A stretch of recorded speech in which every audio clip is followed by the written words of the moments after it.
Hello friends, social science study centre में आपका स्वागत है। आज हम ज्योग्राफी के चैप्टर उद्योग पे बात करेंगे। ठीक है, चैप्टर उद्योग पे हम बात करेंगे।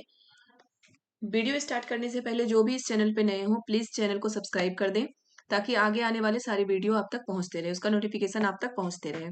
ठीक है, चलिए इसके पहले मैं कृषि चैप्टर के बारे में आपको बता चुकी हूँ, कृषि के बारे में बता चुकी हूँ। तो आपको ये पता होना चाहिए कि जो हमारी अर्थव्यवस्था है, प्राथमिक क्षेत्रक और द्वितीय क्षेत्रक, तृतीय क्षेत्रक, तीन तरह के क्षेत्रक होते हैं अर्थव्यवस्था में। ठीक है, तो प्राथमिक क्षेत्रक में कृषि आता है, द्वितीय क्षेत्रक में उद्योग आता है और तृतीय क्षेत्रक होता है उसमें मार्केट, बैंकिंग, ये सारी चीजें आती हैं। ओके, तो कृषि के बारे में मैं आपको बता चुकी हूँ, पिछले चैप्टर में कृषि के बारे में मैं आपको समझा चुकी हूँ। अब हम द्वितीय क्षेत्रक उद्योग के बारे में पढ़ेंगे। ठीक है, उद्योग में वो सारी चीजें आती है जो कच्चे माल से, याद रखिएगा कृषि से हमें कच्चा माल प्राप्त होता है, तो प्राथमिक क्षेत्रक में वो सारी चीजें आती हैं जिससे हमें कच्चा माल प्राप्त होता है। ओके, और द्वितीय क्षेत्रक में उद्योग आता है कि कच्चे माल से उसका कुछ नया बनाना, उसे ही हम विनिर्माण बोलते हैं। विनिर्माण का मतलब होता है फिर एक सामान से कुछ अलग सा दूसरा सामान बनाना, उसे हम विनिर्माण बोलते हैं। ठीक है, तो चलिए इस चैप्टर को हम देखते हैं। ये देखिए यहाँ पे है कि द्वितीय क्रियाकलाप या विनिर्माण में कच्चे माल को लोगों के लिए अधिक मूल्यवान मूल्य के उत्पादों के रूप में परिवर्तित किया जाता है। ठीक है, तो ये आपका आ सकता है कि अर्थव्यवस्था का द्वितीय क्षेत्र कौन सा है। तो आपको बिल्कुल ध्यान रखना है कि द्वितीय क्षेत्र क्या होता है, उद्योग होता है, या उसको ऑप्शन में आपका विनिर्माण उद्योग आ सकता है, उद्योग हो सकता है। तो ये सारे हमारे क्या है, द्वितीय क्षेत्रक में है। विनिर्माण उद्योग या उद्योग एक ही चीज है। द्वितीय क्षेत्रक पे क्या होता है, उद्योग में क्या होता है कि कच्चे माल को अधिक मूल्यवान उत्पादों में हम परिवर्तित करते हैं। जैसे कि मान लीजिए गेहूं है। ओके, गेहूं तो हमारा कच्चा माल हो गया, उसे हम मिल में भेजते हैं, गेहूं को आटा बनाते हैं, आटे से हम बिस्किट बनाते हैं। बिस्किट जो बन जाता है, बिस्किट का क्या होता है, वो हमारा द्वितीय क्षेत्रक में आ जाता है। विनिर्माण उद्योग में वो आता है, द्वितीय क्षेत्रक में आता है। तो एक गेहूं या आटे से ज्यादा मूल्यवान क्या होता है, बिस्किट होता है। तो इसीलिए क्या होता है कि वो जो विनिर्माण क्षेत्र होता है उसमें जो कच्चे माल को ज्यादा मूल्यवान चीज बनाया जाता है। ठीक है, अब उद्योग का संबंध आर्थिक गतिविधि से है। अभी मैं बता चुकी हूँ कि आर्थिक अर्थव्यवस्था के तीन क्षेत्रक होते हैं, या आर्थिक गतिविधि के तीन क्षेत्रक होते हैं, प्राथमिक, द्वितीयक और तृतीयक।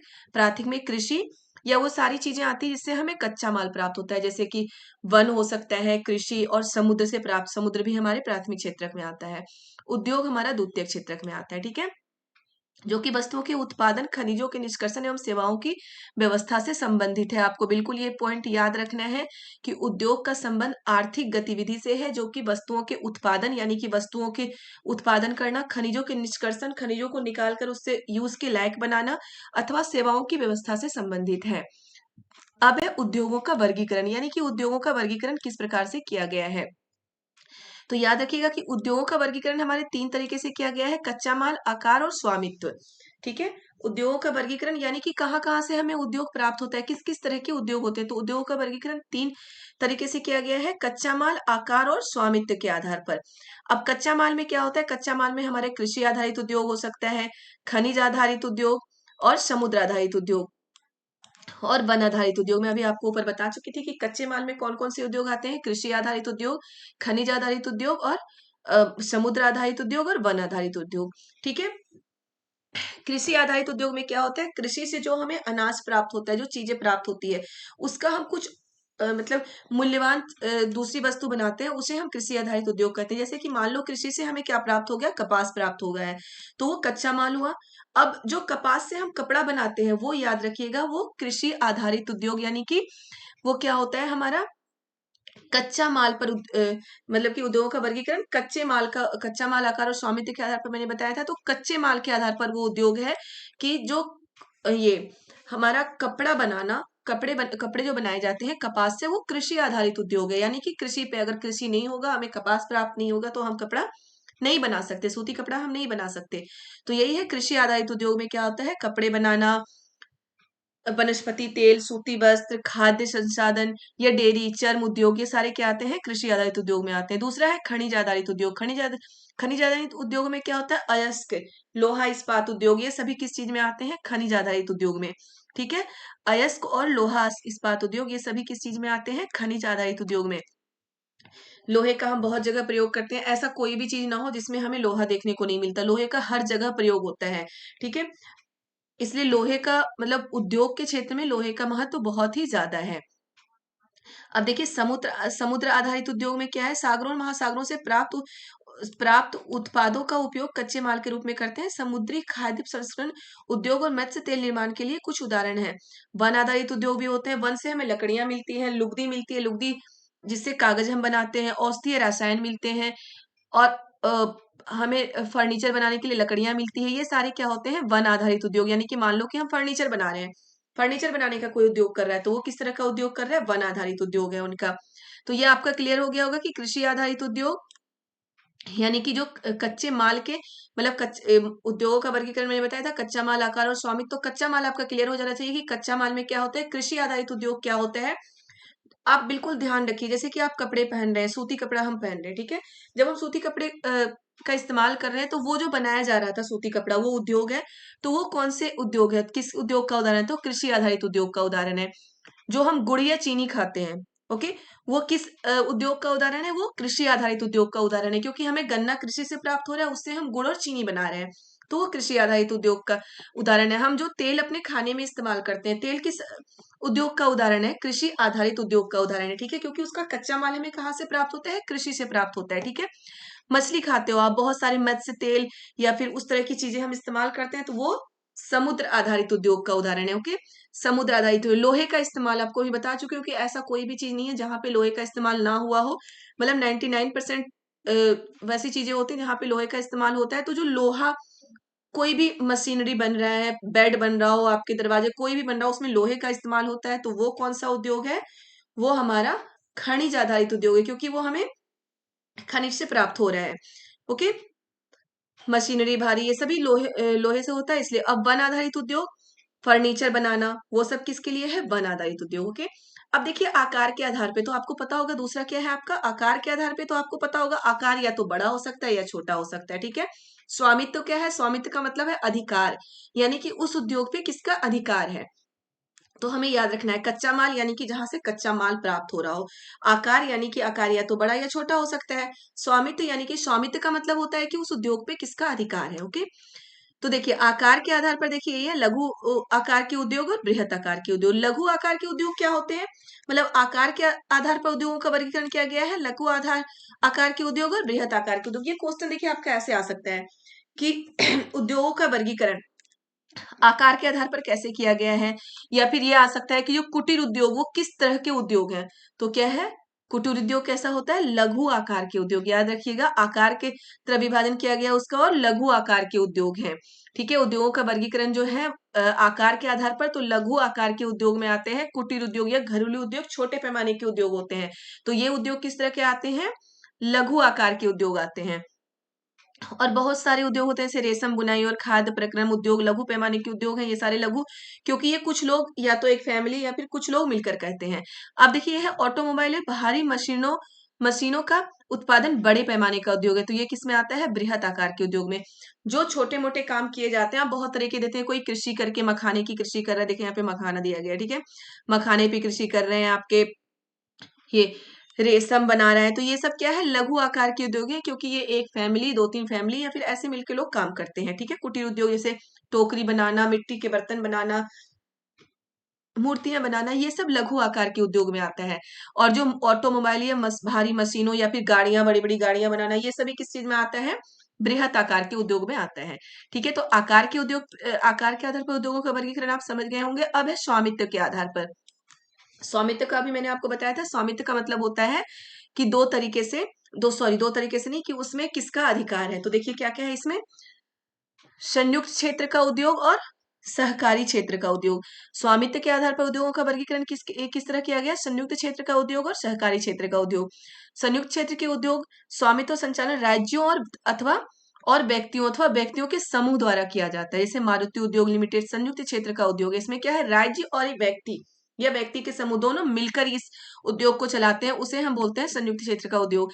अब इसमें देखिए क्वेश्चन कैसे आ सकता है, ये आ सकता है कि मारुति उद्योग लिमिटेड किस तरह के उद्योग का उदाहरण है, ओके। स्वामित्व के आधार पर किस तरह के उद्योग का उदाहरण है, तो क्या है ये, संयुक्त क्षेत्र के उद्योग का उदाहरण है, ठीक है। फिर है सहकारी क्षेत्र के उद्योग, का स्वामित्व और संचालन कच्चे माल के उत्पादकों या पूर्तिकारों, कामगारों अथवा दोनों पर होता है। जैसे कि कच्चे माल के उत्पादक जो कृषक हैं, या मान लीजिए जो मवेशी पाल रहे हैं, वो दूध दे रहे हैं किसी को, तो कच्चा माल वो दे रहे हैं, दूध दे रहे हैं, उससे कोई मक्खन निकाल रहा है, कोई डेयरी का काम कर रहा है, तो ये सारे मिलकर जो उद्योग करते हैं उसको सहकारी क्षेत्र का उद्योग कहते हैं। ओके, तो ये आ सकता है कि डेयरी डेयरी किस तरह का उद्योग में आता है, सुधा डेयरी या कोई भी होता है, ये किस तरह के उद्योग में है, तो ये सहकारी क्षेत्र के उद्योग में है। तो क्लियर हो गया होगा आपको, स्वामित्व के आधार पर उद्योगों का वर्गीकरण 3 तरह से किया गया है, कच्चा माल, आकार और स्वामित्व। मेरे ख्याल से आप तीनों ही आपका क्लियर हो गया होगा। अगर ना हो तो आप बिल्कुल कमेंट में लिखें, मैं दोबारा से आपको समझाऊंगी। ओके, अब है उद्योगों की अवस्थिति को प्रभावित करने वाले कारक। उद्योगों की अवस्थिति को प्रभावित करने वाले कारक, आप अपने दिमाग में ये बात लाइए कि आप कहीं पे उद्योग स्थापित करना चाहते हैं, ठीक है, तो आपको क्या क्या चीजें चाहिए। मतलब मान लीजिए कोई फैक्ट्री हम बनाना चाह रहे हैं, किसी चीज की, सूती कपड़े की फैक्ट्री बनाना चाह रहे हैं। ओके, सूती कपड़े की फैक्ट्री हम बनाना चाह रहे हैं, तो हमें क्या चाहिए, याद रखिएगा, यहाँ पे हम फैक्ट्री बनाना चाह रहे हैं तो सबसे पहले हमें क्या चाहिए, सबसे पहले हमें भूमि चाहिए, जमीन चाहिए ना। कोई फैक्ट्री बनाने के लिए जमीन पे ही तो बनाएंगे, हवा में तो हम बना नहीं सकते। तो सबसे पहले हमें क्या चाहिए होता है, भूमि। ओके, जमीन चाहिए होता है कि हम यहाँ पे जमीन देखेंगे, उसके साथ ही हम क्या देखते हैं, कच्चा माल। याद रखिएगा, सबसे पहले भूमि तो देखते हैं, उसके साथ क्या देखते हैं कि आसपास कितने पास हमें कच्चा माल उपलब्ध हो सके उस चीज का। मान लीजिए हम ये सूती कपड़ा उद्योग स्थापित कर रहे हैं हम लोग मिलके। ओके, तो उसके लिए हमें भूमि के साथ हमें क्या देखना है कि आसपास जहां कम खर्चे में हमें कच्चा माल प्राप्त हो जाए, यानी कि हमें कहीं ऐसा ना हो कि वहां से बहुत दूर जाके हमें कच्चा माल प्राप्त हो, ताकि उसको लाने में ही बहुत खर्च हो जाए, यानी कि उसके आसपास हमें कच्चा माल प्राप्त हो जाए। ठीक है, तो सबसे पहले भूमि, फिर कच्चा माल, कच्चा माल के साथ फिर क्या होता है, परिवहन। मान लो यहाँ पे कच्चा माल, यहाँ पे हम उद्योग स्थापित कर रहे हैं, यहाँ पे हमें कच्चा माल मिल गया, ठीक है, यहाँ पे पौधे हैं, कपास के पौधे हैं, यहाँ पे हमें कच्चा माल मिल गया। अब यहाँ से फैक्ट्री तक लाने के लिए हमें गाड़ियों की तो आवश्यकता होगी, गाड़ियों की आवश्यकता होगी, तो हमें परिवहन की आवश्यकता है कि यहाँ से हमें यहाँ तक फैक्ट्री तक कच्चे माल को कोई ला सके, तो वो परिवहन भी हमें चाहिए। चलो, वो परिवहन भी हो गया हमारा, कच्चे माल का भी उपलब्ध हो गया, फैक्ट्री भी बन गई, परिवहन भी हो गया।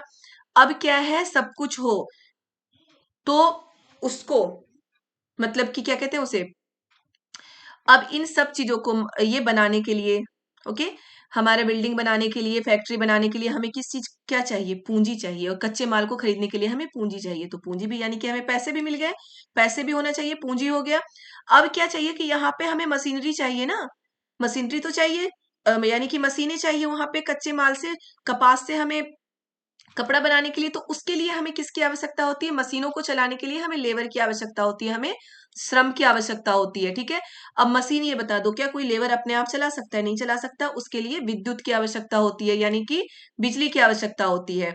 ओके, और फिर किसी भी मशीनों को चलाने के लिए उसमें जल की भी आवश्यकता होती है। ठीक है, ये इतना हो गया। अब मान लो कि कपड़ा बना लिया, उसको ब्रांडेड भी, मतलब ब्रांड भी कर दिया गया कि इस ब्रांड का कपड़ा है, उसका प्रचार भी तो होना चाहिए, लोगों तक उसके बारे में पता भी तो चलना चाहिए। वो कैसे चलता है, संचार के माध्यम से। ठीक है, लोगों तक पता चलता है। और अब ये बताओ, कच्चा माल तैयार हो गया, कपड़े यहाँ बहुत सुंदर सुंदर ड्रेस बन के तैयार हो गया। अब उस ड्रेस को क्या कोई फैक्ट्री से आके खरीदेगा, नहीं खरीदेगा। उसके लिए हमें मार्केट, यानी कि बाजार की जरूरत है, कि हम उस कपड़ों को बाजार में ले जाके उसे बेच सकें। लोगों तक तो हम प्रचार भी कर चुके हैं संचार के माध्यम से, अब उसे बाजार में ले जाके बेचने की भी आवश्यकता है। तो ये है उद्योग की अभिस्थिति को प्रभावित करने वाले कारक। बहुत अच्छे से समझ चुके होंगे आप लोग, कि आप बिल्कुल अपने दिमाग में रखिए कि हम कहीं पे कोई उद्योग स्थापित कर रहे हैं, तो उस उद्योग को स्थापित करने के लिए हमें क्या क्या चाहिए, कच्चा माल, भूमि, ठीक है, पूंजी, श्रम। चलिए मैं सीरियल नंबर से करती हूँ, कच्चा माल, विद्युत, भूमि, परिवहन, संचार, श्रम, पूंजी, बाजार और जल। क्लियर हो गया होगा आपको कि हमें ये सारी चीजें चाहिए एक उद्योग को स्थापित करने के लिए। इसी को हम कहते हैं उद्योगों की अवस्थिति को प्रभावित करने वाले कारक। अब ये क्वेश्चन आपको आ सकता है कि उद्योगों की अवस्थिति को प्रभावित करने वाले कारक इनमें से कौन सा नहीं है। ठीक है, इसलिए आपको ये सारा याद करके रखना है कि इनमें से कौन सा नहीं है उद्योगों की अवस्थिति को प्रभावित करने वाले कारक। और ऑप्शन, 4 ऑप्शन में एक ऑप्शन हो सकता है आपका ऐसा हो जो नहीं हो, तो आपको ये याद रखना है। याद क्या, आपको समझने की चीजें हैं, क्या क्या हमें चाहिए होगा, आप बहुत अच्छे से समझ सकते हैं। ठीक है, अब है औद्योगिक तंत्र। औद्योगिक तंत्र क्या होता है, देखिए, औद्योगिक तंत्र यानी कि निवेश, प्रक्रम और निर्गत। क्या होता है औद्योगिक तंत्र, निवेश, प्रक्रम और निर्गत, यानी कि हम क्या उसमें निवेश कर रहे हैं, क्या उसमें लगा रहे हैं। प्रक्रम यानी कि किस तरीके से उन चीजों को हम बनाते हैं। ओके, चलिए हम यही करते हैं, क्योंकि हमने अभी इसके लिए फैक्ट्री बनाई थी ना, सूती कपड़े के लिए। ठीक है, तो हम निवेश क्या कर रहे हैं, सूती कपड़े की फैक्ट्री में हम क्या निवेश कर रहे हैं, कच्चे माल, श्रम और भूमि की लागत, ये सारी चीजें तो हम निवेश ही कर रहे हैं ना उसमें। क्या देखिए, कच्चा माल, श्रम, भूमि की लागत, जल की उपलब्धता, परिवहन, विद्युत और अन्य संरचना इसमें शामिल है। निवेश में ये सारी चीजें शामिल होती है। ठीक है, इसमें कच्चा माल, भूमि, श्रम, पूंजी, जल, परिवहन, विद्युत और ये संचार, ये सारी चीजें हम उसमें लगा रहे हैं। ठीक है, हम उसमें निवेश कर रहे हैं, डाल रहे हैं, ताकि हमारा कपड़ा बहुत अच्छे कीमत पे बिक जाए। तो याद, सारी चीजें याद रखिएगा, ये सारी चीजें निवेश है। अब है प्रक्रम, यानी कि किस तरीके से बनाया जाता है। प्रक्रम के में कई तरह के क्रियाकलाप शामिल होते हैं। कच्चे माल को परिष्कृत माल में परिवर्तित करना, यानी कि कच्चे माल को, कपास को पहले सूत बनाते हैं, फिर उस सूत को क्या करते हैं, कपड़े के रूप में उसे परिवर्तित करते हैं, वो है प्रक्रम। अब है निर्गत। निर्गत क्या होता है हमारा, निर्गत अंतिम उत्पाद और इससे अर्जित आय है। यानी कि मान लीजिए कच्चे माल से हमारा बन के तैयार हो गया, उसका क्या है मतलब प्रक्रम क्या है कि कच्चे माल, कपास से हमने क्या बना दिया, सूत बना दिया, सूत से फिर कपड़े बना लिए, उसको कलर कर लिया, उसमें डिजाइन बना दिया, ये तो निर्गत प्रक्रम है। यानी कि इस तरीके से हम कपड़े को तैयार करते हैं, उसको हम प्रक्रम कहते हैं। अब क्या है हमारा निर्गत। निर्गत क्या होता है, उस कच्चे माल को हम बाजार में ले जाकर, सॉरी कच्चे माल को नहीं, मतलब कि कपड़े को हम बाजार में ले जाकर बेच रहे हैं, तो उससे जो हमें इनकम हो रही है, जो पैसे मिल रहे हैं, उसे हम निर्गत कहते हैं। तो आपको क्लियर हो गया होगा कि औद्योगिक तंत्र, इसमें क्या क्या शामिल है, निवेश, प्रक्रम और निर्गत। यानी कि हम उसमें किस क्या क्या चीजें लगा रहे हैं एक उद्योग में बनाने के लिए, उद्योग स्थापित करने के लिए, और कोई भी चीज अगर हम बना रहे हैं तो वो किस प्रक्रम, क्या क्या उसमें करना पड़ रहा है उसे बनाने के लिए। यानी कि कपास से कपड़ा बनाने के लिए हमें क्या क्या करना पड़ रहा है। मान लीजिए आप गन्ने से गुड़ बना रहे हैं, तो उसके लिए उसका रस निकालना पड़ता है, फिर उसको गर्म, जैसे भी जो प्रक्रम होता है वो प्रक्रम करना पड़ता है, कैसे कैसे हम उसे बनाते हैं। और निर्गत, उसे बेचकर जो हमें पैसे मिलते हैं, उसे हम निर्गत कहते हैं। ठीक है,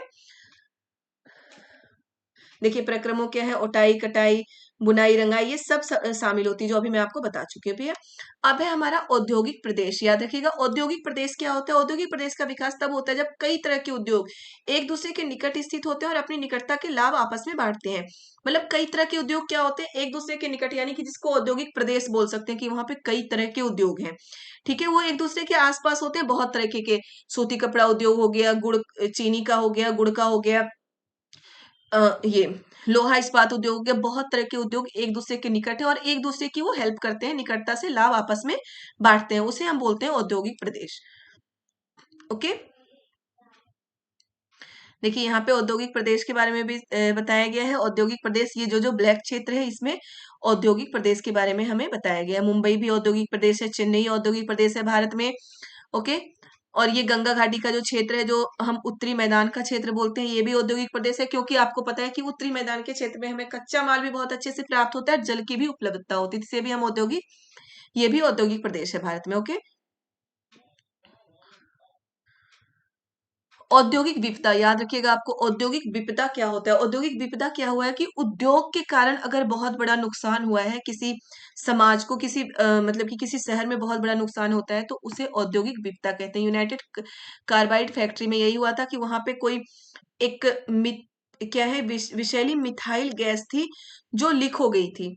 ओके, और उस कारण क्या हुआ था कि बहुत, मतलब देखिए कितना है, 35,598 व्यक्तियों की मृत्यु हो गई थी उस समय। कब हुआ था ये, 1989 में हुआ था। मिथाइल आइसोसाइनेट गैस का रिसाव हुआ था, जिसके कारण क्या हुआ था, बहुत ही विषैली गैस थी, जिसके कारण क्या हुआ था, 35,598 व्यक्तियों की मृत्यु हो गई थी। हजारों लोग जो बच गए थे, वो आज भी एक या अधिक बीमारियों से, जैसे अंधापन, मतलब कि वो शारीरिक, उनकी जो वो होते हैं, विकलांगता बोल सकते हैं हम, उस तरह की बीमारियों से वो जूझ रहे हैं।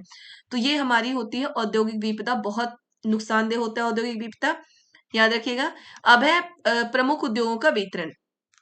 ठीक है, प्रमुख उद्योगों का वितरण किस प्रकार से है, कौन कौन से प्रमुख उद्योग हैं, या ये देखिए, ये है ना, इसमें क्या है, उभरते हुए उद्योग सनराइज उद्योग के नाम से जाने जाते हैं। ये क्वेश्चन भी आ सकता है कि सनराइज उद्योग किसे कहते हैं, तो उभरते हुए उद्योग को सनराइज उद्योग, याद रखिएगा, सनराइज यानी कि सूर्य की रोशनी। ओके, तो सूर्य की रोशनी को तो हम उभरते हुए देखते हैं ना, कि जैसे वो उग रहा है। सनराइज किसे बोलते हैं, सूर्य का उगना, उसे ही बोलते हैं।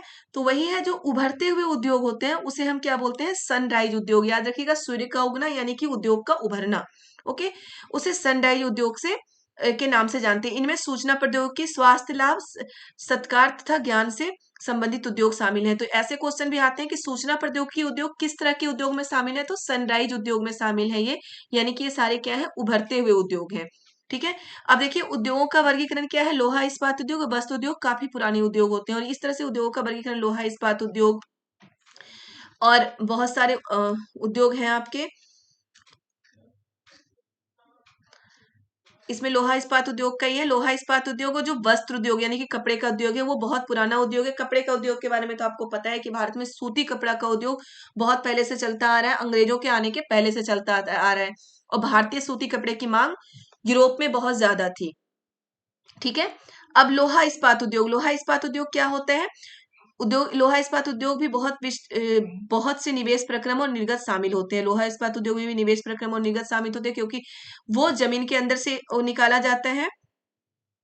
देखिए उद्योग के लिए निवेश में श्रम, पूंजी, स्थान और अन्य संरचना के साथ साथ लौह अयस्क, कोयला और चूना पत्थर कच्चे माल के रूप में सम्मिलित है। लौह अयस्क से इस्पात निर्माण की प्रक्रिया में कई चरण शामिल हैं। कच्चे माल को झोंका भट्टी में रखा जाता है और यहाँ एक प्रगलित होता है। इसके बाद ये परिशोधित होता है, मतलब उसको फिर से अच्छे से, उसको क्या बोल सकते हैं हम, परिशोधित किया जा सकता है, मतलब और अच्छे तरीके से उसे बनाया जा सकता है। और इसमें एल्यूमिनियम, निकल, तांबा जैसी अन्य धातुओं को थोड़ी थोड़ी मात्रा में इस्पात में मिलाकर इसकी मिश्र धातुएं बनाई जाती हैं। ओके। अब जो इसमें इंपॉर्टेंट है क्या है कि इस्पात प्राय आधुनिक उद्योगों का मेरुदंड कहा जाता है। ये आपको याद रखना है कि आधुनिक उद्योगों का मेरुदंड किसे बोला गया है, तो लोहा इस्पात उद्योग को, सॉरी, आधुनिक उद्योगों का मेरुदंड किसे बोला जाता है, लोहा इस्पात उद्योग को आधुनिक उद्योगों का मेरुदंड बोला जाता है। क्योंकि कोई भी उद्योग अगर हम स्थापित करते हैं तो उसमें हमें मशीनों की आवश्यकता होती है, वो मशीन हमें किस चीज से बनाया जाता है, लोहे से बनाया जाता है। हर जगह लोहे का इस्तेमाल बहुत ज्यादा होता है, इसलिए जो आधुनिक उद्योगों का मेरुदंड किसे बोला गया है, लोहा इस्पात उद्योग को। ओके, ये इसमें इंपॉर्टेंट है, तो आपको ये सब हमें याद रखना है। ओके। अब देखिए ये लोहा इस्पात उद्योग को क्या है, प्रमुख लोहा इस्पात उत्पादन के क्षेत्र भारत में भी है। प्रमुख लोहा इस्पात उत्पादन के क्षेत्र दक्षिण अफ्रीका में भी है, उत्तरी दक्षिण अमेरिका में भी है, कनाडा मतलब कि जो उत्तरी अमेरिका है इसमें बहुत ज्यादा है, यूरोप में बहुत ज्यादा है, जर्मनी में भी है, जापान में भी है। हर जगह ये लोहा इस्पात उद्योग हर जगह शामिल है। अब देखिए सभी महत्वपूर्ण इस्पात उद्योग केंद्र जैसे भिलाई, दुर्गापुर, जमशेदपुर, ये सब कहाँ है, स्थित जो 4 राज्यों में फैले हैं। जो भारत में बहुत सारे जो लोहा इस्पात उद्योग है वो कहाँ है, देख रहे हैं आप, यहाँ पे है, ये कहाँ है, भिलाई, दुर्गापुर, बर्णपुर, जमशेदपुर, राउरकेला, बोकारो, मतलब कि जो बंगाल और झारखंड झारखंड का जो क्षेत्र है वहीं पे लोहा इस्पात उद्योग बहुत ज्यादा है भारत में। देखिए पश्चिम बंगाल, झारखंड, उड़ीसा और छत्तीसगढ़ में लोहा इस्पात उद्योग का केंद्र बहुत ज्यादा है। अब है जमशेदपुर। जमशेदपुर किस चीज के लिए फेमस है, जमशेदपुर फेमस है आपका टाटा एंड स्टील कंपनी के लिए। आप याद रखिएगा कि अगर आप बीपीएससी का फॉर्म फिल कर रहे हैं तो ये लोहा इस्पात उद्योग के बारे में ये जानना बहुत ही जरूरी है आपको कि लोहा इस्पात उद्योग कहाँ है, पश्चिम बंगाल, झारखंड, उड़ीसा और छत्तीसगढ़ में बहुत ज्यादा है लोहा इस्पात उद्योग, भारत के वहीं पे फैला हुआ है। अब है जमशेदपुर। जमशेदपुर में क्या है, जमशेदपुर आयरन एवं टाटा आयरन एवं स्टील कंपनी है। ठीक है। इसमें क्या होता है, लोहा और स्टील की चीजें बनाई जाती है। इसकी स्थापना कब हुई थी, जमशेदपुर में टाटा आयरन एवं स्टील कंपनी, इसको टिस्को बोला जाता है। इसकी स्थापना कब हुई थी, 1907 ईस्वी में टिस्को की शुरुआत की गई थी। जब प्रथम विश्व युद्ध स्टार्ट हुआ था, 1914 में प्रथम विश्व युद्ध स्टार्ट हुआ था, आपको पता होगा उस समय ये Tata iron and steel company बहुत ज्यादा डेवलप कर गई। क्योंकि जब ये 1907 में इसकी स्थापना हुई थी तो अंग्रेज तो भारत की चीजों को डेवलप करने ही नहीं दे रहे थे। लेकिन जब वो स्थापना हुई थी और उसके बाद ही कुछ सालों के बाद प्रथम विश्व युद्ध स्टार्ट हो गया, और वो प्रथम विश्व युद्ध का फायदा टाटा आयरन और स्टील कंपनी यानी कि टिस्को को बहुत ज्यादा हुआ था। ओके, तो ये आपको याद रखना है। पिट्सबर्ग देखिए क्या है, ये एक संयुक्त राज्य अमेरिका का एक महत्वपूर्ण इस्पात नगर है। पिट्सबर्ग क्या है, संयुक्त राज्य अमेरिका का एक महत्वपूर्ण इस्पात नगर है हमारा पिट्सबर्ग। ओके,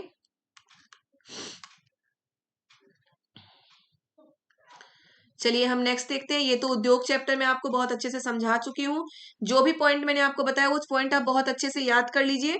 आपके ये बीपीएससी के एग्जाम के लिए, बिहार एस्टेट के लिए या फिर सीटेट के लिए, ये हर चीज के लिए बहुत ज्यादा मतलब हेल्पफुल है। तो आप इसे अच्छे से पढ़िए। और आपको पता है कि बीपीएससी का जो एग्जाम है यानी कि बिहार के जो टीचर का एग्जाम हो रहा है उसके लिए भी 9 10th 6 to 8 तो हमें पढ़ना ही है, क्योंकि 6 to 8 तो बेसिक चीजें हैं। उद्योग की जो बेसिक चीजें, बेसिक क्या, इसमें बहुत सारी चीजें कवर हो गई है। तो ये चीजें जब तक हमारी क्लियर नहीं होगी हम आगे पढ़ ही नहीं सकते। तो हमें 6 to 8 तो पढ़ना ही है। साथ के साथ हमें जो बीपीएससी के लिए 9th और 10th पे हमें ज्यादा फोकस करना है। 6 to 8 आप क्लियर रखिए, उसके बाद 9th और 10th पर आप ज्यादा फोकस करिए। और 6 to 8 की भी जो ज्यादा महत्वपूर्ण चीजें हैं वही मैं आपको भी बता रही हूँ, तो ये आपको अच्छे से पढ़ना है। ओके, चलिए हम देखते हैं नेक्स्ट टॉपिक। अब है मानव संसाधन। नेक्स्ट टॉपिक हमारा क्या है? मानव संसाधन। मानव संसाधन क्या होता है? आपको पता है संसाधन 3 तरीके के होते हैं। संसाधन क्या होता है कि वो सभी चीजें जो हमारे इस्तेमाल में आती हो वो संसाधन है। ठीक है, जो हमारी हमारी जरूरतों को पूरा करता हो वो संसाधन है। संसाधन 3 तरीके के होते हैं: प्राकृतिक संसाधन, मानव निर्मित संसाधन, मानव संसाधन। मैं पिछले चैप्टर में आपको प्राकृतिक संसाधन, मानव निर्मित संसाधन बता चुकी हूँ। अब हम मानव संसाधन के बारे में पढ़ेंगे। ओके, आपको इनके बारे में डिटेल से जानना है, प्राकृतिक संसाधन, मानव निर्मित संसाधन, तो आप मेरा पिछला वीडियो देख सकते हैं, पहले की वीडियो, उसमें ये सारी चीजें मैं आपको डिटेल में बता चुकी हूँ। ठीक है, तो मानव संसाधन क्या होता है? मानव संसाधन यानी कि मनुष्य, हम खुद एक संसाधन है। ठीक है, क्या होता है? अन्य संसाधनों की भांति मानव संसाधन विश्व में समान रूप से वितरित नहीं है। अब क्या होता है कि मनुष्य खुद एक संसाधन है, वो भी विश्व में समान रूप से वितरित नहीं है। मनुष्य खुद एक संसाधन है और सबसे महत्वपूर्ण संसाधन मानव संसाधन को माना गया है, क्योंकि किसी भी संसाधन को ज्यादा मूल्यवान कौन बनाता है? मनुष्य ही तो बनाता है। मान लो कि कपास, ठीक है, कपास की बात ही हम शुरू से करते आ रहे हैं, तो कपास मान लो खेतों में उग चुका है, तो उससे कपड़ा कौन बना रहा है? मानव बना रहा है, तो मानव संसाधन ही तो सबसे महत्वपूर्ण संसाधन होगा। तो वही है, एक बच्चे को जो शिक्षा देने वाले टीचर होते हैं, ठीक है, मैं आपको बता रही हूँ, ओके, अपनी तारीफ कर रही हूँ, मैं आपको बता रही हूँ, तो मैं भी एक संसाधन हूँ, क्योंकि मैं आपके लिए आपकी जरूरत को पूरी कर रही हूँ। आपको जरूरत है अभी इन चीजों के बारे में, और उन जरूरत को पूरा कर रही हूँ, तो मैं भी एक संसाधन हूँ। ओके, तो हर व्यक्ति, याद रखिएगा कि हर व्यक्ति किसी ना किसी रूप में एक संसाधन है। आपकी मम्मी पापा भी जॉब करके आते हैं, वो पैसे कमा रहे हैं, किसके लिए कमा रहे हैं? बच्चों के लिए कमा रहे हैं, तो वो भी हमारे लिए संसाधन है।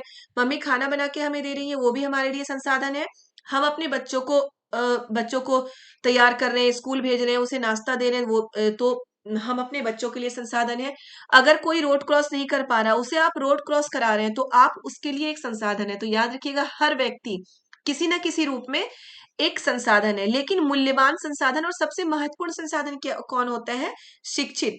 जो शिक्षित हो, ज्यादा शिक्षित व्यक्ति हो, स्वास्थ्य, शिक्षा, ये सारे किसी भी मानव को एक महत्वपूर्ण संसाधन बनाने में एक मूल्यवान संसाधन बनाता है, याद रखिएगा। अब है जनसंख्या का वितरण। मानव संसाधन में क्या आता है? हमारा जनसंख्या का वितरण। अभी देखिए यहाँ पे दिया गया है ना कि मानव संसाधन अन्य संसाधनों की भांति मानव संसाधन भी हर जगह समान रूप से वितरित नहीं है। अपने शैक्षिक स्तर, आयु और लिंग में वो एक दूसरे से भिन्न है। ठीक है, जनसंख्या का वितरण क्या है? भूपृष्ठ पर जिस प्रकार लोग फैले हैं उसे जनसंख्या का वितरण कहते हैं। आपको पता ही है कि भूपृष्ठ यानी कि पृथ्वी पर जिस तरह से लोग फैले हुए हैं उसे जनसंख्या का वितरण कहते हैं। विश्व की जनसंख्या का 90% से अधिक भाग भूपृष्ठ के 30% भाग पर निवास करते हैं। आपको पता होगा कि 90% से अधिक भाग जो है हमारे स्थल मंडल के 30% भाग पर ही निवास करते हैं, क्योंकि जो बाकी के 70% भाग है स्थल मंडल का, वहां पे निवास करना बहुत कठिन है। या तो वो पहाड़ी इलाका है या फिर वो बहुत ज्यादा जैसे उत्तरी ध्रुव, दक्षिणी ध्रुव, इस तरह के इलाके हैं, तो वहां पे निवास करना बहुत मुश्किल हो जाता है। तो ये पॉइंट आपको याद रखना है कि जो जनसंख्या के वितरण है, जो 90% जनसंख्या 30% भूभाग पर ही निवास करती है। और क्यों करती है? क्योंकि जहाँ पे जो 70% स्थलीय भाग है वहां पे रहना बहुत ही कठिन होता है, इसलिए 30% भूभाग पर ही निवास करती है। अब देखिए इसमें जनसंख्या का वितरण दिखाया गया आपको कि एशिया में कितने लोग रह रहे हैं। एशिया में रहते हैं, एशिया में बहुत सारे, एशिया की जनसंख्या बहुत ज्यादा है। येलो वाला क्या है? एशिया। यूरोप में रहते हैं, ये ऑरेंज ऑरेंज जो दिख रहा है ये यूरोप है। अफ्रीका में रहते हैं, अफ्रीका की, एशिया के बाद कहाँ की जनसंख्या है? अफ्रीका की, अफ्रीका में ज्यादा लोग दिख रहे हैं। उसके बाद मध्य व दक्षिण अमेरिका में रहते हैं। मध्य व दक्षिण अमेरिका में कौन से? ये जो आपका ये ब्लू कलर में, ब्लू ही बोल सकते हैं, ब्लू कलर के लोग कहाँ पे रहते हैं? मध्य और दक्षिण अमेरिका, उत्तरी अमेरिका में रहते हैं। उत्तरी अमेरिका में कम जनसंख्या है। अब ऑस्ट्रेलिया, न्यूजीलैंड और प्रशांत द्वीप समूह में रहते हैं। द्वीप समूह में बहुत कम जनसंख्या रह रही है। सबसे ज्यादा एशिया में है, उसके बाद अफ्रीका में है, उसके बाद हमारे कहाँ पे है? यूरोप में है, फिर फिर हमारा उत्तरी अमेरिका में है, फिर दक्षिणी अमेरिका में है, और उसके बाद ओशिनिया यानी कि ऑस्ट्रेलिया, न्यूजीलैंड और प्रशांत द्वीप समूह में रहते हैं। तो इस तरह जनसंख्या का वितरण है कि जहां पे हमें सुविधाएं ज्यादा मिलती है वहां पे जनसंख्या ज्यादा होती है, जहां पे सुविधाएं कम है, जहां पे जलवायु सुविधाओं का मतलब है हमें हर चीज का देखना होता है, मतलब स्थलीय भाग, जलवायु, हर चीज देखना होता है। तो जहाँ पे मतलब जलवायु भी अच्छी हो वहां पे जनसंख्या ज्यादा होती है, और जहाँ पे ये सुविधाएं हमें नहीं प्राप्त हो रही वहां जनसंख्या हमारी कम होती है। ओके, अब चलिए हम यहाँ जनसंख्या का घनत्व क्या होता है आपको पता है? वितरण का मतलब होता है किस तरह से बढ़ रहे। जनसंख्या का घनत्व क्या होता है? प्रति एक इकाई क्षेत्र में रहने वाले व्यक्तियों की संख्या को हम जनसंख्या का घनत्व कहते हैं। भारत की जनसंख्या का औसत घनत्व 382 व्यक्ति प्रति वर्ग किलोमीटर है। आपको याद रखना है कि भारत की जनसंख्या का औसत घनत्व कितना है? 382 व्यक्ति प्रति वर्ग किलोमीटर। जनसंख्या का घनत्व का मतलब यही है कि प्रति एक वर्ग किलोमीटर में रहने वाले व्यक्तियों की संख्या को हम जनसंख्या का घनत्व कहते हैं।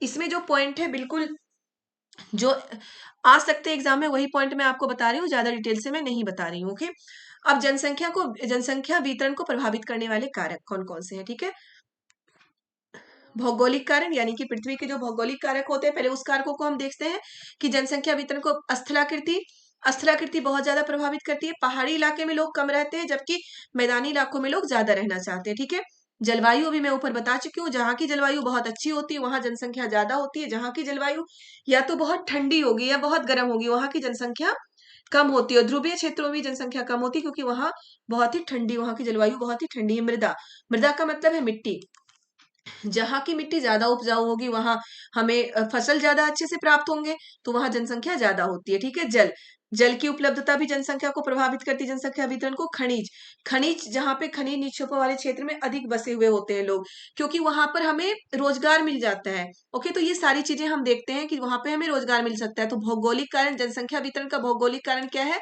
स्थलाकृति, जलवायु, मृदा, जल और खनिज। इन ये सभी हमारी जनसंख्या को बहुत ज्यादा प्रभावित करता है। जहां पे ये सारी चीजें अच्छी होती है वहां पे लोग ज्यादा रहते बसे हुए हैं, और जहां पे इन चीजों की, जैसे स्थलाकृति पहाड़ी इलाकों में, या फिर जो देखिए क्या है, जबकि एंडीज, आल्प्स और हिमालय जैसे पर्वत विरल होते हैं, बहुत कम जनसंख्या होती है। यहाँ पे गंगा के मैदान में विश्व की सबसे अधिक घने बसे हुए क्षेत्र हैं गंगा के मैदान, क्योंकि यहाँ पे बहुत अधिक, यहाँ की मिट्टी उपजाऊ है और यहाँ सुविधाएं भी अच्छे से लोगों को मिल जाती है, तो यहाँ पे ज्यादा बसे हुए। जलवायु का बता चुकी हूँ, मृदा, जल और खनिज, ये तो थे हमारे भौगोलिक कारण। अब देखिए क्या है हमारा सामाजिक, सांस्कृतिक और आर्थिक कारण। आप खुद सोचिए कि आप कैसे जगह पे रहना पसंद करेंगे। जहां मान लो कि आपके पड़ोस में कोई लोग रहते हैं वो हमेशा लड़ाई झगड़ा मारपीट करते रहे हो, क्या ऐसे जगह पे आप रहना पसंद करेंगे? बिल्कुल नहीं करेंगे ऐसे जगह पे रहना पसंद। तो हम वहां रहना पसंद करते हैं जहां का समाज भी अच्छा हो, या फिर जहां पे हमें शिक्षा की व्यवस्था अच्छी मिल रही हो, जहां की संस्कृति अच्छी हो और जहां हमें शिक्षा व्यवस्था अच्छी हो। ठीक है, तो आर्थिक कारण, जहां पे हमें रोजगार मिल सकता हो। हम कहीं बहुत अच्छे जगह पे जाके रह रहे हैं लेकिन वहां पे हमें रोजगार ही नहीं मिल रहा, तो हम कितने दिन रह सकते हैं? कुछ दिन घूमने के लिए जा सकते हैं, लेकिन हमें वैसे जगह रहना चाहिए, या हम वैसे जगह रहना पसंद करते हैं जहां पे हमें रोजगार मिल रहा हो। ठीक है, तो ये आर्थिक कारक भी होता है। सांस्कृतिक कारक, धर्म और संस्कृति महत्ता वाले स्थान को लोगों को आकर्षित करते हैं, यानी कि सांस्कृतिक और धर्म से महत्ता वाले स्थान को वो लोगों को आकर्षित करते हैं, वहां पे जनसंख्या बहुत ज्यादा होती है। सामाजिक कारण, अच्छे आवास, जो मैंने आपको बताया कि हम ऐसे जगह रहना चाहते हैं जहाँ पे लोग बहुत अच्छे हों, समाज जहाँ का अच्छा हो, जहाँ शिक्षा व्यवस्था अच्छी हो, जहाँ पे स्वास्थ्य व्यवस्था अच्छी हो। ये तो हमारे सामाजिक, आर्थिक और धार्मिक कारक थे। ठीक है, अब देखिए ये है प्रत्याशा। ये आपको याद रखना है कि जीवन प्रत्याशा क्या है। यह उन वर्षों की संख्या है जिसमें औसत व्यक्ति की जीवित रहने की आशा की जा सकती है। आप याद रखिएगा, ये भी बहुत ही इंपॉर्टेंट आता है, ये जो पॉइंट होते हैं ये इंपॉर्टेंट है। जीवन प्रत्याशा क्या होता है? यह उन वर्षों की संख्या है जिसमें औसत व्यक्ति के जीवित रहने की आशा की जाती है, यानी कि ज्यादा व्यक्ति जिसमें जीवित रह सकते हैं उसे हम जीवन प्रत्याशा बोलते हैं। तो चलिए, मैं जनसंख्या का वितरण आपका क्लियर हो गया होगा। मैं बार बार बोल रही हूँ, आपको जो भी टॉपिक क्लियर ना हो आप कमेंट में मुझसे पूछ सकते हैं। ओके, अब है जनसंख्या परिवर्तन। जनसंख्या परिवर्तन को प्रभावित करने वाले कारक कौन है? जन्म दर, मृत्यु दर और प्रवास। ठीक है, जन्म दर, मृत्यु दर और प्रवास जनसंख्या परिवर्तन को प्रभावित करने वाले कारक हैं। अब जन्म दर क्या होता है? जन्म दर अर्थात प्रति 1000 व्यक्तियों पर जीवित जन्मों की संख्या, प्रति 1000 व्यक्ति पर जो जीवित होते हैं व्यक्ति, उसमें वो संख्या क्या होता है? जन्म दर। मृत्यु दर, प्रति 1000 व्यक्ति पर मृतकों की संख्या को मापा जाता है, उसे हम मृत्यु दर कहते हैं। ओके, प्रवास क्या होता है? जिस किसी क्षेत्र में विशेष लोगों के आने जाने को प्रवास कहते हैं। उसमें अप्रवास और उत्प्रवास शामिल है, याद रखिएगा। अप्रवास का मतलब होता है किसी क्षेत्र में बाहर के बहुत ज्यादा लोग अगर आके बस रहे हैं तो वो अप्रवास हुआ। वहां की जनसंख्या बहुत तेजी से बढ़ जाएगी क्योंकि बाहर के लोग आके बस रहे हैं, जनसंख्या परिवर्तन है ना, वहां की जनसंख्या में परिवर्तन होगा। और अगर हमारे क्षेत्र के लोग किसी दूसरे जगह चले गए, बहुत सारे लोग चले गए, उसको उत्प्रवास बोलते हैं। तो अब क्या होगा, उसमें भी जनसंख्या में परिवर्तन होता है दोनों ही जगह, जहां से लोग गए हैं और जहां पे लोग जाकर बस रहे हैं। जहां पे लोग जाकर बस रहे हैं उसे अप्रवास बोलते हैं, और जहां से लोग जा रहे हैं उसके उसे हम उत्प्रवास बोलते हैं। ठीक है, तो प्रवास भी दो तरीके के होते हैं। जन्म दर क्या है? जहां पे जन्म दर अधिक हो वहां जनसंख्या बढ़ती है, जहां पे मृत्यु दर अधिक हो वहां जनसंख्या घट जाती है, और जहां पे मृत्यु दर कम हो वहां जनसंख्या बढ़ जाएगी। वहीं पे इसका उल्टा क्या है? जहां पे जन्म दर अधिक हो वहां पे जनसंख्या बढ़ जाएगी, जहां पे जन्म दर कम हो वहां जनसंख्या घट जाएगी। इसमें जो सबसे ज्यादा महत्वपूर्ण है आपका प्राकृतिक वृद्धि दर क्या है? जन्म दर और मृत्यु जनसंख्या परिवर्तन के प्राकृतिक कारण है। एक देश के जन्म दर और मृत्यु दर के बीच के अंतर को हम प्राकृतिक वृद्धि दर कहते हैं। याद रखिएगा, प्राकृतिक वृद्धि दर क्या है? किसी देश के जन्म दर और मृत्यु दर के अंतर को, यानी कि उसके बीच के अंतर को ही प्राकृतिक वृद्धि दर कहा गया है। ओके। देखिए, ये उत्प्रवास और अप्रवास मैं आपको बता चुकी हूं अभी। तो ये तो आपका क्लियर हो गया है, उत्प्रवास और अप्रवास, जनसंख्या परिवर्तन के प्रारूप। जनसंख्या संगठन क्या है? जनसंख्या संगठन क्या होता है? यह संसाधन के रूप में लोगों की भूमिका को समझने के लिए हमें उनके गुणों के बारे में जानने की आवश्यकता होती है। लोग अपनी आयु, लिंग, साक्षरता स्तर एवं स्वास्थ्य दशाओं, व्यवसाय और आय के स्तर पर एक दूसरे से भिन्न होते हैं। ठीक है, हम जनसंख्या संगठन, जनसंख्या पिरामिड होता है ये। जनसंख्या पिरामिड क्या है आपका? कुल जनसंख्या पिरामिड क्या दर्शाता है? कुल जनसंख्या विभिन्न आयु में विभाजित है। उदाहरण 5 से 9 और वर्ष के, ये आपका इंपॉर्टेंट है जो मैं आपको बता रही हूँ अभी, ध्यान रखिएगा कि जो कुल जनसंख्या होती है 3 भागों में उनको विभाजित किया जाता है। एक तो 5 से 9 वर्ष, 10 से 14 वर्ष, ये तो पिरामिड में किया गया। ठीक है, अब यहाँ पे देखिए, जनसंख्या पिरामिड एक देश के आश्रित लोगों की संख्या बताता है।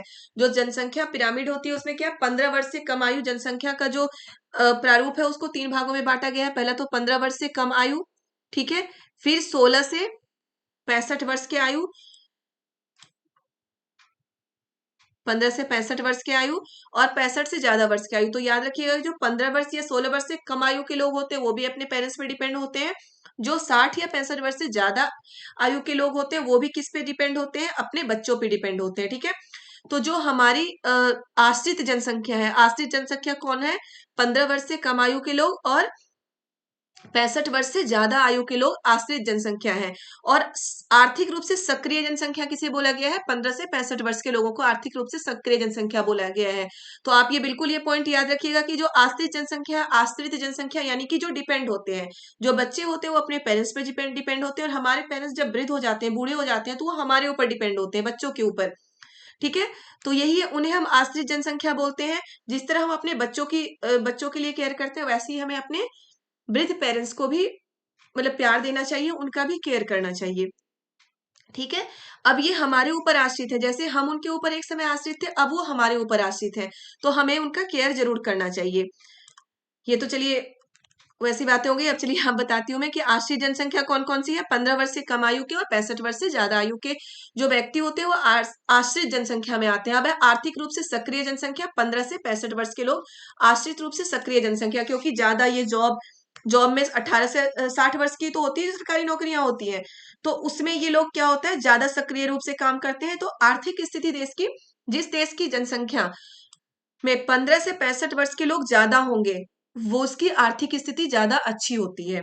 याद रखिएगा, ये ऊपर जनसंख्या पिरामिड में भी आपको दिया गया है कि जिस देश में 15 से 65 वर्ष के लोग ज्यादा होते हैं वहां की आर्थिक स्थिति अच्छी होती है। चलिए, तो आज की क्लास खत्म हुई। जो भी मेरे चैनल पे नए हो वो प्लीज चैनल को सब्सक्राइब जरूर कर दे। वीडियो अगर पसंद आया हो तो वीडियो को लाइक करें, कमेंट करें। कोई चीज अगर आपको समझ में ना आया हो तो कमेंट आप जरूर करें। कोई भी टॉपिक समझ में ना आया हो या अगर आपको कोई स्पेसिफिक टॉपिक समझना हो, पढ़ना हो, तो उसके लिए भी मुझे कमेंट जरूर करें, मैं जरूर पढ़ाऊंगी। ये आपके सीटेट के लिए, बिहार टेट, यूपी टेट और बीपीएससी का जो एग्जाम अभी होने वाला है उसके लिए ये बहुत ही हेल्पफुल है। तो उसके लिए आप जरूर इस वीडियो को देखें, सुने और समझने की कोशिश करें। तो आप वीडियो को चैनल को सब्सक्राइब जरूर कर दें, क्योंकि अगर चैनल को सब्सक्राइब करेंगे तभी नेक्स्ट वीडियो आप तक पहुंच पाएगा। ओके बच्चों, बाय बाय।